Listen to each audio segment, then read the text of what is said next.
Hello and welcome back to eCommerce Uncovered. I'm your host, Matt Lady.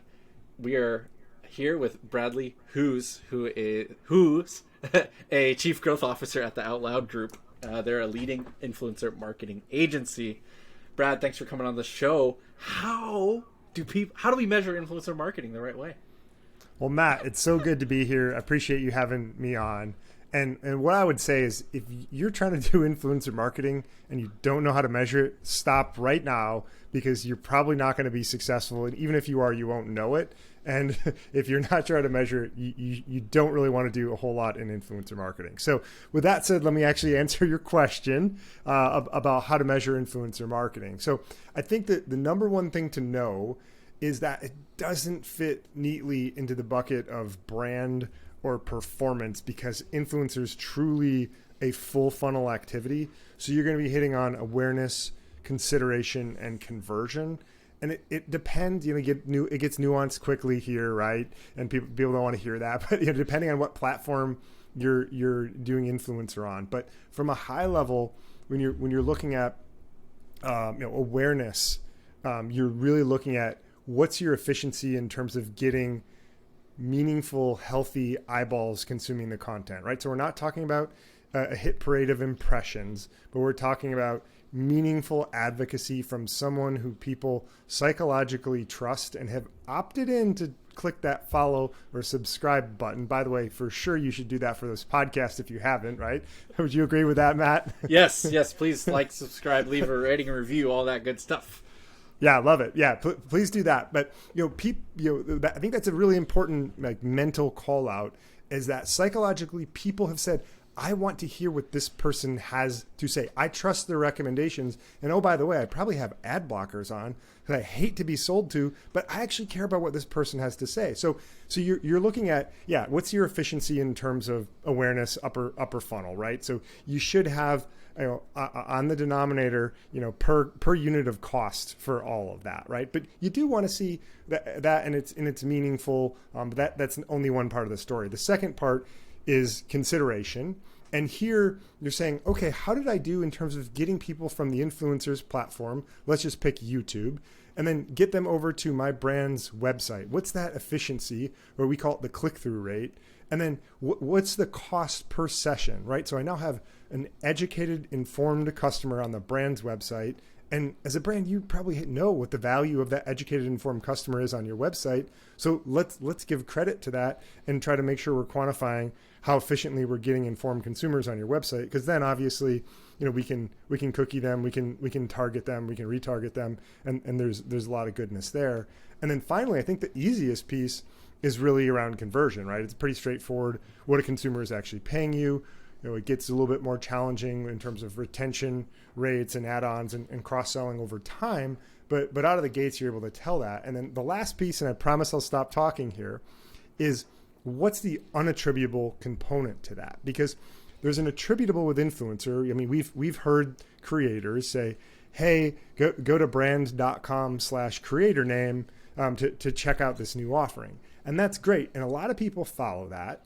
But the TLDR of that is for conversions, only about 1 in 4 conversions actually come from people using that vanity URL, even when there's a promo or an incentive on that. So it's really, really important for brands to understand that there is a part that's not as directly attributable. And we can nerd out into this, get into how you can do that. But there's definitely an attributable part that's going to show up in your GA, and there's part that's going to happen and meaningful, and you can figure out what it is, but it's not going to show up in your GA from an influencer source. So anyways, a lot to unpack there. And I hate to start out with such a long-winded answer, but love to nerd out in measurement. It's I think, probably the right place to start for any conversation around influencer marketing.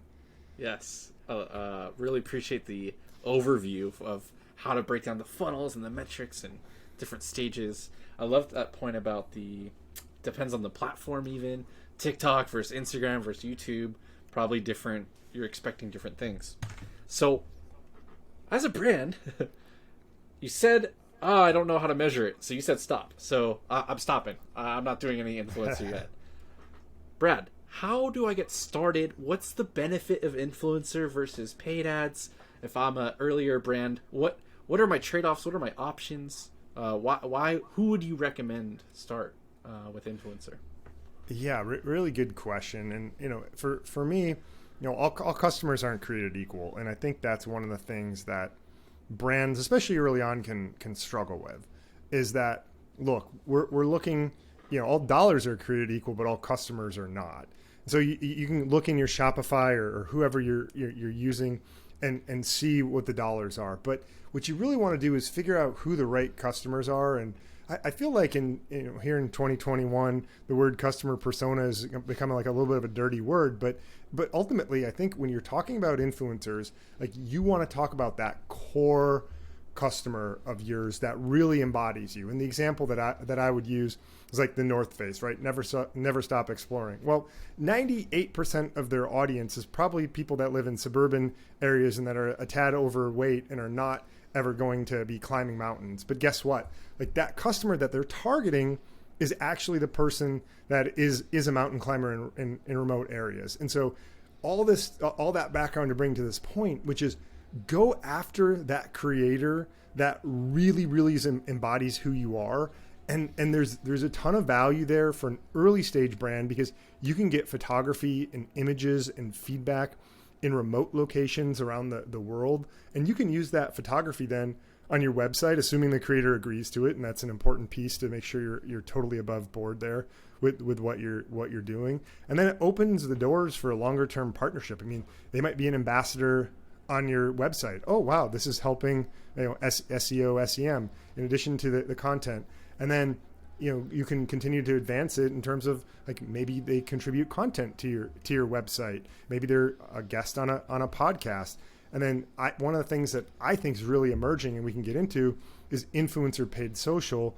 Whitelisting from Facebook's perspective is kind of a bad word now. It's branded content, but regardless of whatever you call it, you can have social ads coming from those influencers. So I would start with identifying who is that true customer that we really want to go after, and start to have conversations and figure out what they think of your product, get some feedback as a starting point.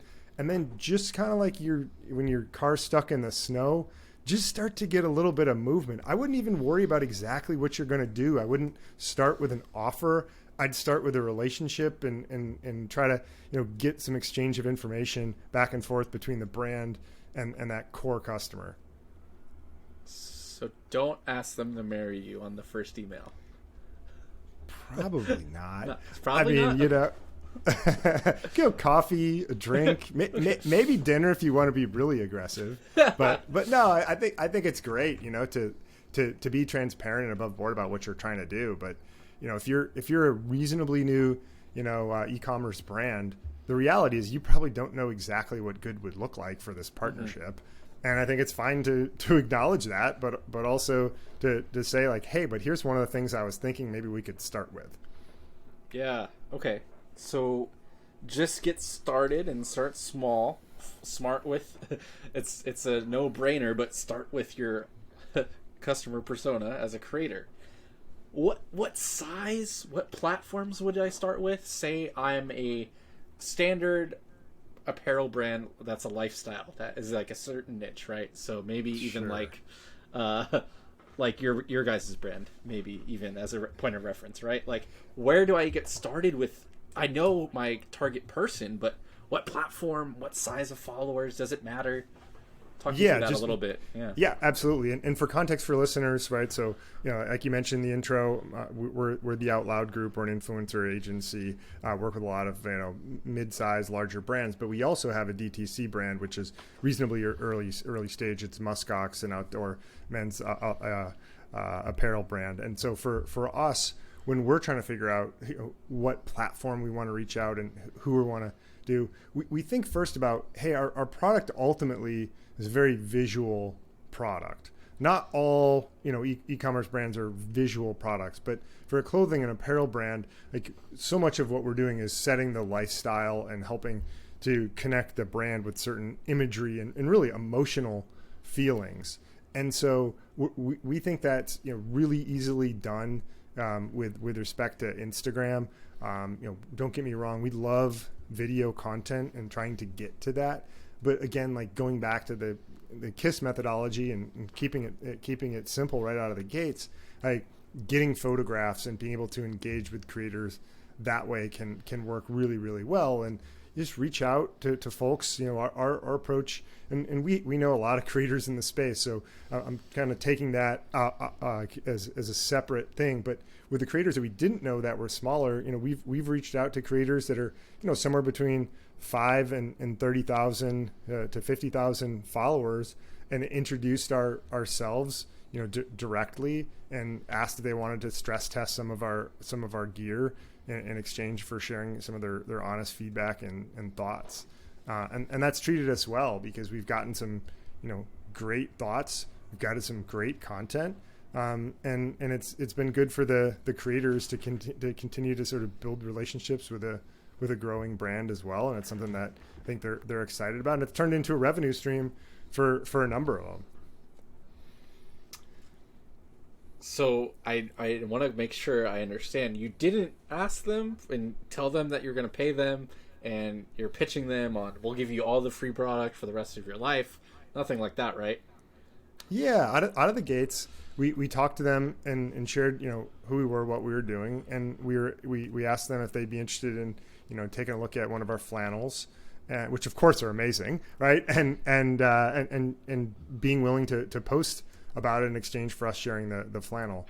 And they did, and then we got to know them. And I've had some, we have a podcast for Muskox as well. A lot of these folks turned out to be guests on the podcast. So great, here's content as well. Oh, by the way, blogs about it, right? It's win-win. They get some more exposure. These are smaller creators. Once you get to be bigger, sort of like that sort of notoriety isn't really much of a selling point for creators, but at a small scale, small brands, small creators, there's synergy there in terms of both being able to help each other out. And so then as these creators have posted this, they've liked the content, we've had additional conversations, they've shared really good photos and imagery with us, and then a lot of times it's evolved into like, hey, like, do you think you might be able to pay me? I could do a whole bunch more in like this location and that location.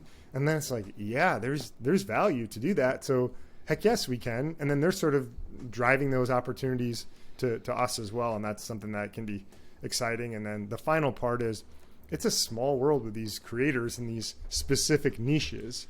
And if you ask for help, you often get it. And so if you ask creators that are woodworkers, like, hey, is there anyone else you think we should really be leaning into that's also a woodworker? It's amazing the doors that start to open when folks have a good experience with you. Yeah, it's not I'm working with this one woodworker creator, I can't work with anyone else now. Like, a lot of the times, especially early on with these smaller creators, it's not this exclusive deal, exclusive partnership. It's you're dating. You're getting to know each other and seeing if it works, and then they take it to the next level, and they pitched you on, oh, I have this great content idea. You're getting an extension of your team once you empower them and treat them like a human, and not just as a impressions in like as another source for your business, right?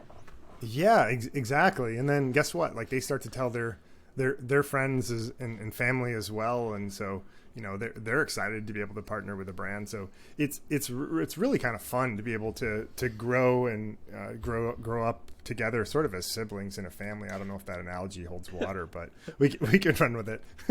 Yeah, no, I like that. I like it. So we get started. We found some creators. We messaged some people. We got some products out, and it's starting to work. And I'm seeing both a lift in traffic, a lift in reviews and sales, right? Like, we're seeing progress. How do brands then take this initial winning and this initial learnings and scale it? What's the next step? How do you increase the efforts but still try to maintain that quality of relationship that isn't just, I'm going to hire a college intern to just cold DM a bunch of people the same message over and over? Like, or is that the solution? I don't know. Like, let's chat about that. Well, yeah, no, it's honestly a pretty good solution. It is a solution that we would recommend at times because, even at the Out Loud Group when we're working with large established brands, a lot of times they are still doing product for content deals that are very small with very small creators. And the reason is largely from a UGC perspective, because people like, imagine this, Matt, creators are creative and they come up with things that brands don't. And it's very, very low cost. And so to continue to do that, I mean, there's a lot of upside for pretty limited cost. Now there is a little bit more risk as you get bigger and having more and more, people post about you and so forth. But as a small emerging brand, I think the risks are muted pretty significantly from the reward. So what I would say is, for sure, think about what's your bandwidth to continue to reach out and continue to find more woodworkers. For sure, don't be afraid to ask for help. That in terms of these creators who are a fit, who else they might recommend you partnering with. And then ultimately, like what's your bandwidth to continue to do this? So I would for sure recommend continuing to push as far as you can. There are platforms that can help with creator identification. I'm a little bit skeptical of those because we've run some analytics in terms of creators that are on those platforms raising their hands a lot, and so often they're just doing it to try to make a few dollars as opposed to because it's something they really care about. So you trust your gut on that in terms of whether the creator is really into your product or whether they're just really into the idea of getting $500 for it, or whatever the dollar amount is. And then I think, so keep going to the extent that you have the time and the energy. And then I think one of the things you can do that really does allow you to scale this once you have 3, 4, 5, 6 creators is to look to do influencer paid social. So basically you're able to take the content that creators develop for you, and then this becomes quantitative, right? Now you take that content and you have different aspect ratios, different starting moments of the video, different music, different text overlays, whether it's a mashup of 5 creators or just 1 creator. And you start to test that on paid social, and you test it from your brand account, and you also test it from the influencer account. And then you start to really, make some noise potentially with respect to having content drive your paid social. And that's a great way to get leverage from creators. And then one of the things that we're doing that I think is pretty undervalued right now is trying to identify maybe some talk radio hosts or radio hosts, maybe slightly different types of creators than we think about now in 2021. But go after those folks because they're less pursued now, but yet a lot of them will have a Facebook account that can be pretty big because the demographics align nicely there, and then be able to extend that partnership into influencer paid social when these folks aren't influencers on Instagram or YouTube, but they still might have a following on Facebook. And so you're sort of zigging when other people are zagging a little bit. And that's something that I think can be a really interesting angle for influencer as well. Yeah, that's great. The Facebook and radio host. Oh, man. I haven't heard of radio in a minute, but I listen to podcasts and YouTube and all this tech nonsense, all this stuff. So I like that. So when you're just a quick, super nuanced thing, when I'm running paid social through their page, I don't need to create a second ad account, right? I can just run it in my original ad account through their page, right? You got it. Yeah. So, okay. And they really want, sure, there's some permissions, which Facebook's continuing to make easier and easier now with the branded content. So kudos to Facebook, because before the whitelisted was really kind of a backdoor, and it was actually not great for some creators because if some non-scrupulous agency or brand got the rights to run a campaign, then they actually keep those rights by default and can kind of do things more broadly. So it's a much more mature product now. I think Facebook deserves credit for cleaning that up. It's very cutting edge. in terms of people being able to use it. But it's an exciting moment. But what's neat too is that if you do have a paid social account where it's coming from the brand, you can share audiences with respect to what I'm calling influencer paid social. So when it's coming from the influencer's account, like a no-brainer is to first test how it's doing with respect to the creator's audience. But then the second thing is you can test coming from the creators now and push it to the brand's audience that you've developed, or you can test the creator's content to a specific interest group, which is essentially a new audience that you're building and testing. So there's a lot of value that you can get from this content, and it more or less is doubled in strength when you can include it coming from the influencer's account. But yeah, great point. And the bonus is you don't need to run parallel ad manager accounts. It's all in one account. Yeah, I've at our agency we've run into some people like, oh yeah, we have a separate influencer ad account, and I'm just like, don't know if that's super standard. So good to know that. I was personally asking for me too. It might, sorry to interrupt you, it might have been something where they did that to try to protect the creators historically, because they didn't want everyone in there who had access to their brand account to have access to these creators accounts, just to protect the creator. So it could have been coming from a really good spot. And also, like, at the moment when they established the SOP internally, that might have been something that was required. But good news is advancements that's not something you should need to do. Cool. Good to know. So what's the biggest misconception with influencer marketing? As it stands, we're as of right now, recording this, we're about a month, 5 weeks out from Black Friday. Just to give it context, what's still the biggest misconception? It's not a new thing. It's been around for a long time in different variations, in different forms. But like in this current form, in this current time, what is a pretty big misconception that you hear from potential clients, that you deal with on a day-to-day basis, you see out on Twitterverse, all that stuff? Yeah, well, I'll answer your question directly, but first, like, you're spot on that influencer marketing has been around for a long time. I mean, going back to talking about radio again, right? Which is not something I do a ton, but the radio DJs used to say, like, yeah, hey, I had this great burger from Max Bar last night. Why don't you go down to Max Bar? Tell the bartender Jimmy that I sent you from WKRT and get yourself a burger, right? I mean, that's been happening for a very long time. So influencer is not new to your point, but I think one of the things that's a common misconception is that creators need to be exclusively positive when talking about a brand. And I think, and I do occasionally still get proven wrong on this, but I'm going to be positive and say, I think brands get now that there's a difference between brand voice and brand advocacy, and that creators need to, as I like to say, need to be able to do their thing.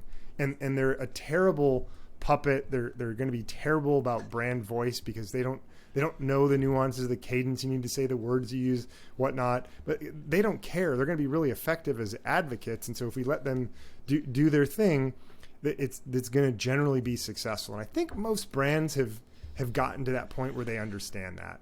Certainly not all, but what I think, like, the misconception is the fact that creators can't share any reservations or misgivings about a brand, because there's studies around psychology where if you're trying to sell a used car and you have photos of the scratches and the dings, you actually wind up making more money off the sale of that vehicle than if you don't. And the reason is because people trust you, and they know they're getting an authentic view of the car in that case. And with creators, if there's something that they don't like about the product or the service, we need to let them be able to voice that. And yes, we're paying them, but it just allows it to continue to be real. And if I have one fear about the future of influencer marketing, it's just the fact that creators will stop saying no to brand deals because they're just doing it for the money. So I think there's a really happy medium, and the biggest mistake I see is just brands not being willing to trust creators, and their ability to influence without being overly prescriptive and forcing every single thing to be 100% positive. Yeah. So you're telling me the independent creators who aren't employed are going to be bad at listening to instructions and brand voice and tone from these other people? What? I know, it's shocking. It's shocking, right? It's not from... Yeah. Like, the whole point of this is to leverage and work with them, to let them, as you so simply put it, let them do their thing. You give them product, give them the money, let them be creative. Let them promote your brand more organically. One comparison I want to point out is you don't want all 5-star reviews. It just looks fake on your website. You gotta show off all the reviews. If all your product is 1 and 2 stars, that's not them. That's not their fault. Like, you got to look at yourself at some point. No, it's such a good point. And, you know, like for me, when I'm looking at reviews on websites, I'll only look at 4 stars. I'm like, look, everyone's gonna have a bad experience. I don't want to see like the flowery, rosy stuff. 4 stars, it's like they're gonna tell me the truth, and there's always something that could be better, right? You know, but people and what we're doing are products, and that's so important. And I'd never thought about it, so I love the sort of the framework you've shared with us. But yeah, allow creators to share a 4-star review of your product as influencers, because it's, at the end of the day, it's the most compelling review that you could give, and let creators figure out what are the aspects that they love, not what you think are the most important aspects, and maybe it's the most important aspect to the average consumer, right? Your focus groups might have told you this, your research, that's fine. This is a creator, and they know how to connect with their audience better than you do, so let them talk about, you know, the cuffs as opposed to the collar, right? Obviously a made up example, but whatever they care about is what they should be talking about. Yes. So just like brands shouldn't give super restrictive instructions, I think it's okay to guide them and maybe show them examples, especially smaller creators. Maybe they're not as used to it. What's your take on that, on kind of teeing them up for success without being too prescriptive? Yeah, absolutely. I couldn't agree more. It's funny. One of the things that we love to do and we'll do every time is making sure we're having a phone conversation with these creators wherever possible. There are extreme kinds when that's not doable, but it shouldn't be the exception. You know, it should be the exception, not the norm. But what's funny is when you're talking with them after they have the product, like they're just going to kind of be talking with you like talking with you as they talk to a friend, and every once in a while, like during those conversations, you stop and say, "That's what you need to say to your audience, because that's what you just told me." Right. And so it's kind of like, because we'll go through and say, like, hey, this is what we generally see resonate, but really we want you to do this. Like, what's your take? What's your point of view? And when they say those things, like, oh, hang on, like that was you coming out and what you feel. So allowing those creators to, and again, taking the time, it's a time suck, but if you want it to be successful, you got to put in the work, but understand their true perceptions based upon like seeing, touching, feeling your product, assuming it's a physical product, really does help and goes a long way. So sometimes you do need to kind of play the creator's words back to them and remind them that was really good stuff. But that's a nice little, I guess, trick that we've seen be successful along the way. Great. It's like a dry run. It's like a test without telling them it's a test. And like an example of like, oh, this is what you should say. We're going to have a phone call and we're going to tell you, like, you guys don't say that. It just comes up more naturally. That's pretty neat. That is a cool little trick. Yeah, it's truly a creative brainstorm, even though it might not be labeled as such. That's a good way to put it. I like it. So, last thing I'll mention on this is it takes time. It's a time suck. It's not just I clicked 2 more buttons and increased my budget by $400 in Facebook. Yeah. It's like, and now I'm reaching more people and making more sales. It is not that simple. But if you're a smaller brand, you're bootstrapped, you're tapped out on Facebook, you don't know how to do it as effectively, you don't know, like, there's a million reasons why. Like, this will take more time, but it could be a compounding thing to build that relationship with the creator versus building a relationship with Facebook's wallet of paying, just dumping the money there. So yeah, I think it's such a good point. I mean, as an early stage entrepreneur, in the e-commerce, it's like everyone is hungry and wants to make things work. But at some point, like, you can't continue to like tweak things and change things with your Facebook program, for instance. Like, you kind of got to let it ride and let the algorithm do its thing. But the nice part about creators is like there's always more creators out there, in the year that we live in. There's other folks out there, and you can start to develop more relationships. So when you're continuing to be hungry and want to do more and more and more and try to continue to evolve and tweak your brand and get other feedback that's meaningful around how your branding resonates and what are the words to describe, man, you can always do more with respect to creators. And you can engage in their content, make sure you're supporting their content, because obviously that's going to make them like you even more. And I think that's one of the things that's maybe undervalued from a emerging company perspective, is that there's always value you can add with respect to creators and that relationship. And it may not always be linear, right, in terms of how you can engage and spend that time and ultimately get returns from your business. But if you continue to put good energy out and help those creators, they're going to help you. It will 100% come back to you. It's just not always intuitive or straightforward in terms of the mechanism for how that happens. Yeah, that, and the ROI, like you mentioned in the beginning, some of it is measurable, some of it's awareness, some of it's conversion, some of it's the consideration. But then you mentioned that, which a lot of us in the space really struggle with, because we see the numbers come out, we put the money in, we put the money out, we don't always see that. There's still a missing piece in terms of ROI, word of mouth, someone making a purchase without doing the vanity URL, or at the right code. There's all these unmeasurable things. So just wanted to reiterate that from the beginning. So now, having talked about a bit of background on influencer and starting and scaling and how to measure, what are 3 actionable things that you could tell 10 brand owners, and it would apply to most of them, that they could do? They could listen to this episode and like, okay, I jot this down and go do it tomorrow morning. Right. Yeah. First thing I do is say, stress test your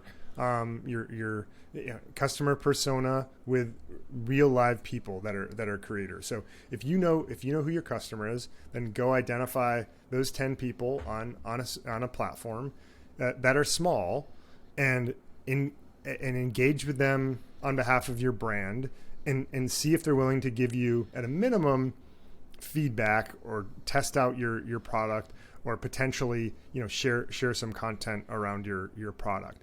So first thing is like, just going back to that rocking your car out of the snow thing, like let's just double check and make sure that your product really does connect with the customer that you think so, because creators are also great beta testers as well on products and product market fit.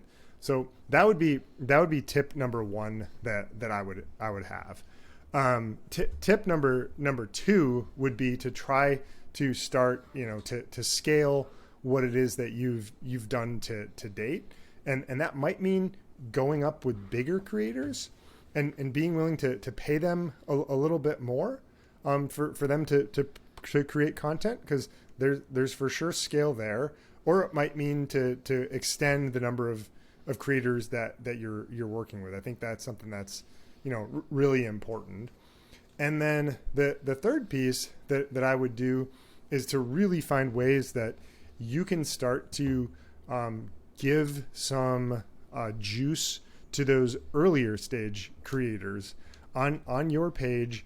Do a Q&A with them, right? Because if this is a customer that's in your core demo, that's content that's searchable on your website, and it also is something that they're probably going to be pretty excited with doing. And so do a Q&A, and guess what? If you've taken the time to get to know these customers, a lot of times you're going to get better content if you do the A for them first, and then you send it to them and be like, listen, change absolutely anything. Like, in fact, it's better if you do, but I wanted you to like get a general sense of how this works, and then let them do their thing. I've just found that with respect to writing stuff, like people generally really appreciate that, and I never want to put words in someone's mouth, but also like people love being able to like be given some directions with some bullets or whatever first. So those I think would be the three things that I would do.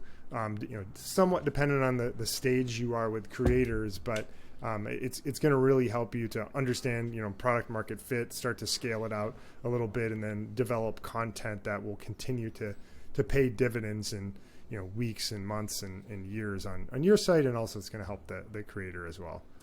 Sweet. Yeah, those three things. Just start, test, scale either more followers or more smaller creators. Yeah, and then the third thing. What was your third point? Content on the website with a Q&A blog. Yeah, the collaboration, the integration. Yep. Sorry. Yeah. So those are great, and I think, like you said, most brands could probably start doing that tomorrow. It's not a huge lift to, I'm gonna go look at the influencer software and demo and like do all this stuff. It's like, no, let's just get started. I like that. So this is a personal question. Do brands and influencers, like, it's almost Black Friday, I mentioned it already, but do we do things for specific events like that, or is it just like mostly evergreen, like throughout the year? Yes.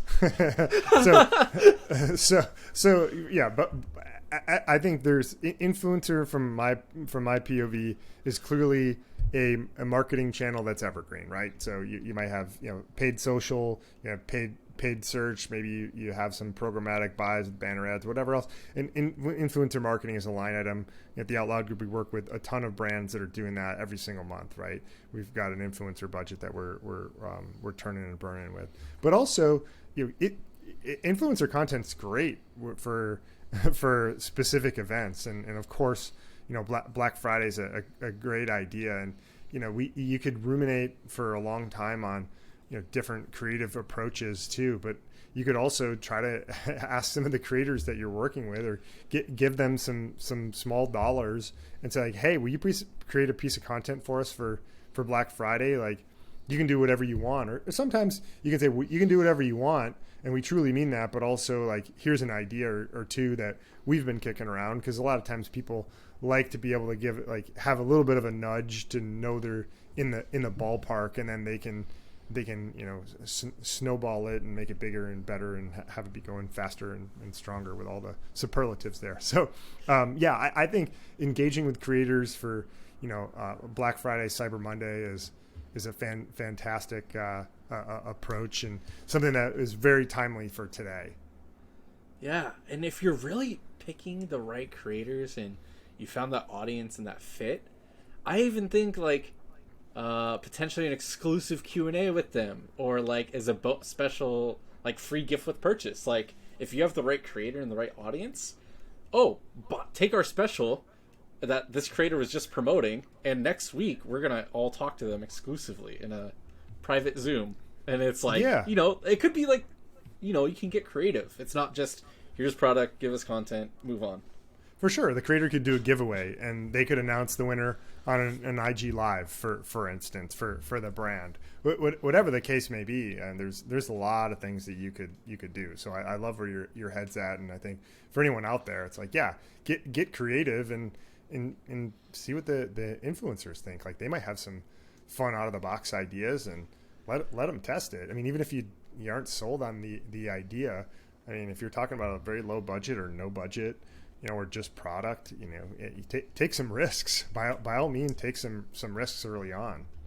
Yeah, a lot of brands are probably already taking risks and spending money on Facebook and Google and all this stuff that doesn't really come back. It doesn't come back sometimes, and it just goes into the machine.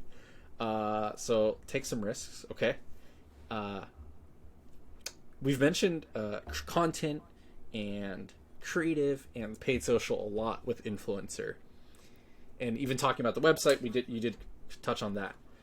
How can I use influencer content or messaging or quotes in email and SMS and these other channels to repurpose it, to get more life out of it? Yeah, one of the fun things you can do is just ask creators, particularly if you're doing influencer paid social, you know, to the creator's audience, you could direct them to a particular, you know, landing page for you, and then collect their everyone's email address on that landing page, and then you can obviously send more targeted emails, which is great. We've done some work, you know, at Muskox with a pretty big creator. And so we'll always reference what Matt Carricker is his name, is huge on, you know, Demolition Ranch off the ranch, and his followers are called the Demolitia. And so we'll advertise some stuff as like, hey, Demolitia approved. So when you're doing that right away and sending it to an audience, like, okay, these guys know the language that we speak. It's not, hello, Demolition Ranch fans, you know, something that's totally generic. You're actually using insider lingo, which can be, you know, very valuable when it comes to email subject lines and so forth. And, like, you know, a lot of this, you just got to continue to be scrappy, because even if you don't have a ton of email addresses from those creators, you're still going to have more success when you tailor it and include that photography, or you include that lingo. And look, there's no shortcuts with this. In fact, what I'm sharing is more work, but it does work. It just, you know, requires elbow grease. And as anyone listening to this podcast knows, it is hard as hell to start and to run a business. And you've entered into an undertaking that is not for the faint of heart. So when you have something that works, I find that super satisfying, and I don't care how long it takes to do it. If I have confidence that something's going to work, then man, I'm all in on putting the time, energy, and effort into it. So I think this is a channel that can pay those dividends, but it's going to take some elbow grease to get there. Yeah. It's not, like I said, not the 2-button click, increase the budget, and go on with your day. It's a lot more manual. It's relationship building. It takes time. It takes effort, like you said. I'm going to start landing the plane here and begin our descent towards the end of this podcast. So I wanted to wrap up with a couple pretty obvious questions and one kind of little goofball one, not to throw you off too much. But when do I, as a brand owner, when do I end a relationship with a creator? What things come up? What factors? What variables? They're late on their asset turning in. They're increasing their rates too much. They're just not embodying. They're not a good fit anymore. What are some of these signs that should tell me to transition away from a creator? Yeah, I mean, trust your gut first and foremost. Is that time is the most valuable commodity that we have, and if a specific creator is turning into a pain in the ass, then don't do it unless they're a fantastic performer, right? I mean, there are working with creators all the time. There are creators who are fantastic, but they're snowflakes, they're precious, whatever, you know, word we want to use to describe them. And sometimes the juice is worth the squeeze. But you need to be able to see, you know, especially early on in your business, like, hey, if you're not seeing return on something, don't hesitate to move on. I think you'll know when it's a good creator, and in your gut, if you're in it, and I think sometimes you need to trust your gut and let the numbers play out over a period of months. So if someone is really into your brand and they're putting out good content, you know, I would be more patient with that person. They're probably going to, you know, be willing to go above and beyond. They're probably willing to continue to extend the relationship, you know, even if there's no dollars involved. And I would let that keep going. But, you know, certainly, you know, your brand's going to evolve, and that's okay. I mean, when you're talking about early stage brands, it's not going to stay the exact same messaging, and your personas should change as your messaging does. So don't hesitate to evolve in terms of who you're doing. I mean, of course, you know, be transparent with the creators. Don't just leave them hanging. Don't not respond to them. But I mean, creators are big boys and girls, so don't hesitate to send them, an email or a DM or however you're communicating with them, or ideally a phone call, and just be like, hey, here's the deal. Like, we're still trying to figure this out. We think you are great, and we just want to take a different direction for the brand. And here's the reasons.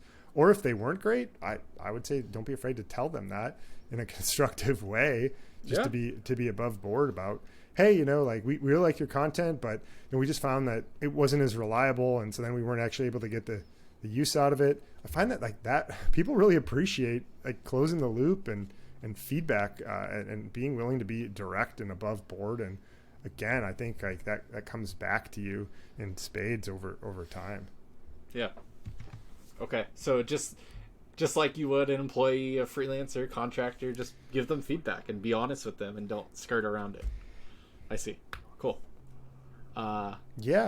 Absolutely. And don't be afraid to end it. It's not a bad thing. Yeah. All good things come to an end eventually. Even your favorite employees will end up leaving. Your favorite customers will end up churning. It's not like that's life. Things start, things end. Just do it with grace and do it before it gets worse and becomes detrimental to your brand. Okay. So last question here, a little future thinking. What are some trends based on the last year or two? Now we've been in pandemic and experienced lockdowns off and on. And so looking at 2022, what are and beyond, what's some of the biggest difference you think we'll see? Give me kind of a prediction or a guesstimate or something for us to look out for.